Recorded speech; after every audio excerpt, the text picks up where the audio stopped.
Welcome back to Coast Live, everyone. This morning, Carol Stern lost her husband after years of living with his organs outside of his body. Yes, you heard that correctly. Now, the struggle is depicted in David Black's new book, and it's called Ripped Apart: Living Misdiagnosed, and it details one of the largest medical malpractice lawsuits in U.S. history. But at its heart, it is a true love story about Carol and Gary, and we are very honored to have Carol joining us from her home right here in Kitty Hawk. So, Carol, good morning and welcome to Coast Live. Good morning. It's great to be here. Yeah, I have the book here, and obviously, you know, you went all out in really including people in your story and sharing this with everyone. So tell us a little bit about your background and you know, how did you meet your husband?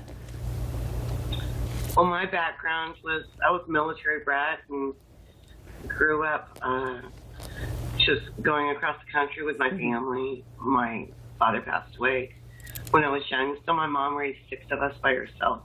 Wow. So I learned how to be a little strong. And I was a restaurant manager. I went to the Cancun Cantina up in Baltimore where I met my husband, and we fell in love. And we spent every moment together and got married in 2006. He had a pre-existing condition of Crohn's, but he didn't have any problems with it since 2000. So when he got sick in 2011, we went to the emergency room and they made assumptions. They didn't do all the tests that they should have.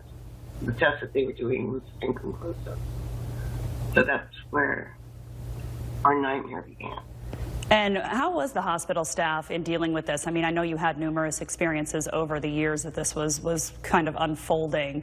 You know, how was that? Was that frustrating? Were there people who were still helpful? I mean, it was, I'm sure your time as a military child, like, it did give you strength, but how did you guys deal with that?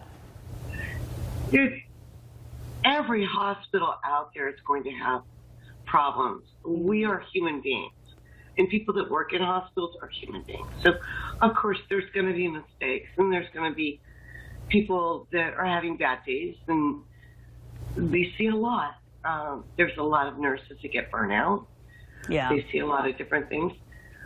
For the most part, I think every hospital tries, but when they make a mistake and they try to cover it up, that's where things get really bad. Yeah, and I mean, we're taught to, excuse me, trust our doctors. So when do you know to stand up for yourself? I mean, when did you guys really start fighting when they realized that it was this ulcer and all these things were happening? Well, there were a lot of red flags, and there are from time to time. Where it got really bad is when the doctors started not looking at you in the eyes. They speak down to you like you don't know what you're talking about or you're thinking about. They're not really paying attention to the patient, which they're paying attention to a computer. These are all flags. Yeah. And when they started telling me they didn't know what to do and Gary was going to die, I didn't think that they were the right doctors for him. There's only one doctor that can really decide that, and I don't think he was ready to let him go either. So that's when I decided to get him out of that hospital and get him to another hospital. So there's signs. You've got to listen to your inner voice. Yeah. You've got to listen to those thoughts. If something doesn't look right, then trust in that you're probably right. If you're not sure how to question it, research it first. Learn everything that you need to learn about the person's body. Yeah.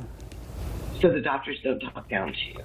Yeah, education is, knowledge is power, for sure, when you're going through all of this. And I know you lost Gary some time ago in 2016, but what would he say? I mean, what would be his message if he was with us today to help him? And what would you say to people who are fighting to get better care?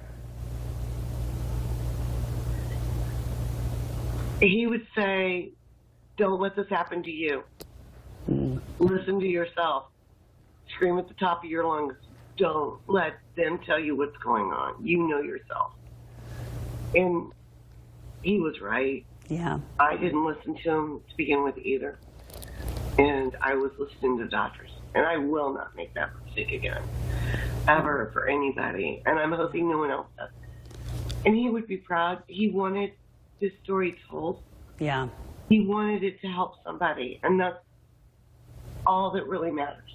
Yeah. By me writing this book and getting the story out there for people to read, I want it to be a tool so they can stand up for whoever's in the hospital for them. They can be a stronger advocate so they don't have to see what we went through. And fighting not just doctors, but insurance companies, the government to get people declared disabled. There's too many things out there that are wrong that need to be fixed. Yeah, I agree. So he would be happy the book's written. Yeah. Well, thank you so much, Carol, for sharing the book. You can see Ripped Apart, Living Misdiagnosed. Everyone, this is an amazing read. Thank you for sharing your story with us, Carol. You have so much strength, so thank you so much. Thank you for having me on the show, and God bless. All right, you guys, stay with us, please. We'll be right back.